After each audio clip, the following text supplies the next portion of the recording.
Hey guys, how's it going? Today I wanted to talk about the importance of speaking different languages. So have you lived your whole life in a country where you only speak one language? Well, I think that it's very important in this kind of world that we live in to basically try our best to just expand our mind and learn a different language.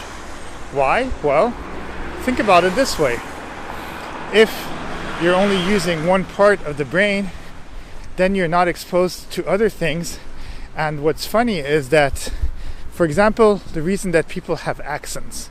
Why do we have accents? Because when we are kids, what we do is we just hear and try to copy the words. And since our brain is not fully formed, what's happening is that the synapses are still trying to get created and all that stuff. And through that, what happens is that basically we're open to all the sounds that are around us, whereas as time passes by, all those connections in the brain have already been formed, and the more we age, the more the connections are solidified. We can still create new connections, obviously, because we can learn more stuff, but at the same time, what happens is that we're not open to things that we haven't experienced at a young age, because in some way the brain kind of blanks it out because I guess it doesn't need it, or it thinks it doesn't need it.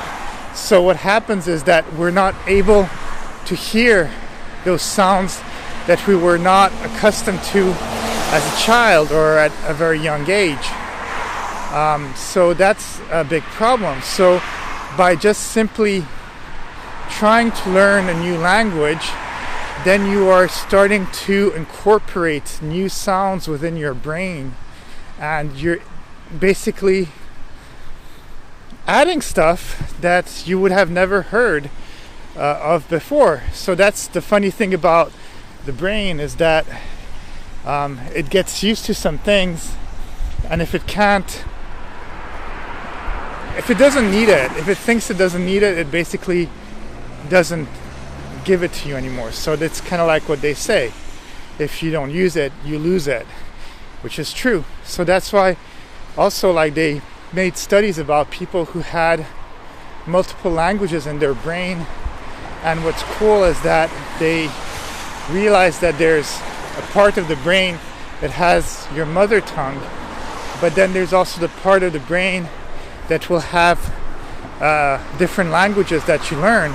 And what's funny about it is that when you do learn different languages, then you tend to kind of move some of that mother tongue language into the foreign language and vice versa.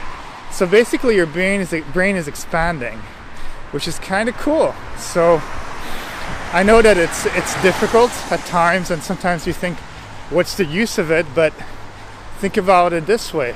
Again, it comes back to, if you don't use it, you lose it.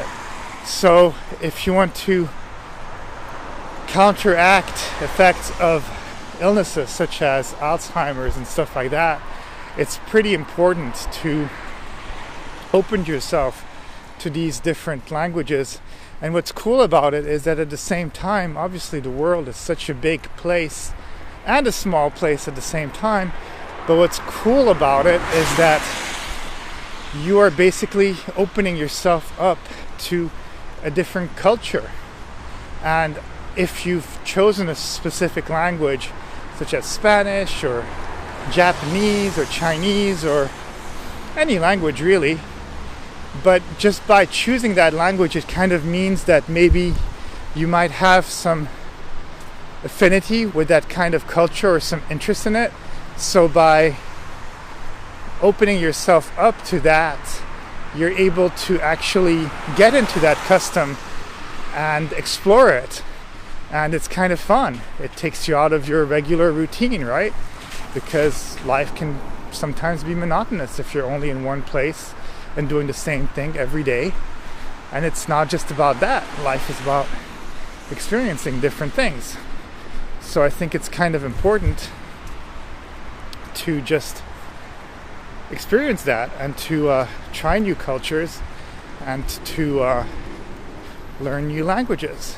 So for example, myself, I speak 4 different languages fluently or pretty fluently, so to a certain extent. So my languages are English, French, Italian, and Dutch. Dutch being the worst one that I speak, but I speak it. And then other languages that I don't even count, even though I really understand a lot of it and I can actually hold pretty decent conversations, are Spanish, and then my worst language that I tried to learn, and I'll get back to it eventually one day, is Japanese. So what was cool about doing that, like I was telling you guys again, is that you're experiencing new cultures. So if you're ever going to go visit that country, you're able to go to a restaurant and order something, ask for directions.